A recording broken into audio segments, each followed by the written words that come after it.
Hello, everybody. Welcome to my follow-up for Brighten the Corners by Pavement. Interesting album.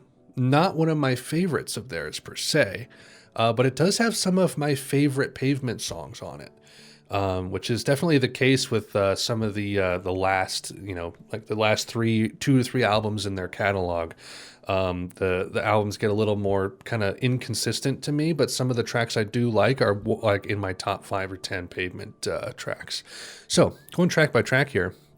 Stereo, quirky indie rock song. It's not necessarily a Pavement favorite for me, but it's a fine song in and of itself. Shady Lane / J versus S, fantastic track. Probably in my top 5 Pavement tracks, honestly. Of course, it's great 90s indie rock song in general.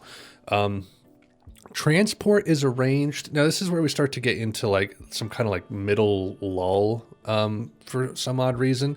Next handful of tracks just kind of add to me. This one is a little low energy, but it has interesting moments. It's kind of a surprising rockier section halfway in.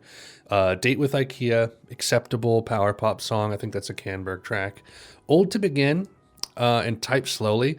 They're both kind of dull to me, and they're my lesser tracks on here. They're just kind of I don't quite know how to describe them otherwise. If I reacted to them positively in the reaction, they've kind of fallen down a little bit for me over time. Embassy Row, interesting rock track, another departure for Pavement and tone, kind of like what was it on the previous one? Crap, I just had the Grounded, kind of just a different tone, right? Blue Hawaiian. I dig the chill vibe, but it's not really a favorite track per se. I'm kind of torn on it. I do like it though. We Are Underused. It's like an odd anthemic rock track. It doesn't really strike me a lot. I know some people dig it, but I just don't quite get it. Passat Dream. Not a terrible track, actually. It's probably the most interesting of the Canberg tracks. It's fine. Starlings of the Slipstream. Great kind of ethereal indie rock track. Not that it's ethereal. It's more indie rock than ethereal, but it just, the very kind of dreamy chorus melody is real nice. And then Finn. Fantastic outro. It kind of rivals Fillmore Jive as a closing track. Shady Lane, Starlings of the Slipstream, and Finn are my favorites here. I really dig them. So again, kind of like with Wowie Zowie, but to a much smaller scale. There's a couple tracks on here that are like some of my favorite Pavement tracks, a few that I'd like, and then the rest I'm just kind of, I could pass.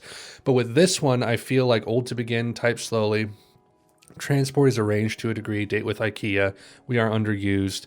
I'm just kind of like, I'd be fine never really listening to those again. So in a way, I might like Wowie Zowie more than Brighten the Corners. I don't know. I'm still kind of trying to figure out like how I would arrange the Pavement albums and in what order and why.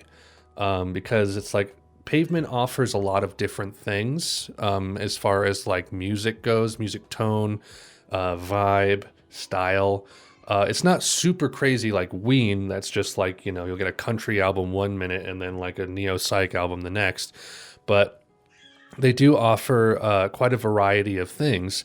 And I'm just trying to think like, okay, what are my favorite things that they've done?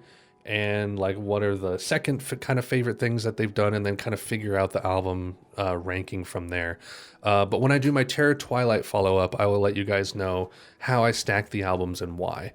But Brighten the Corners, not a bad album at all.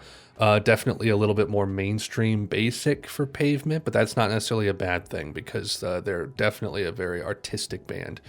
So that's my follow-up for Brighten the Corners by Pavement. Thank you so much for watching. Godspeed.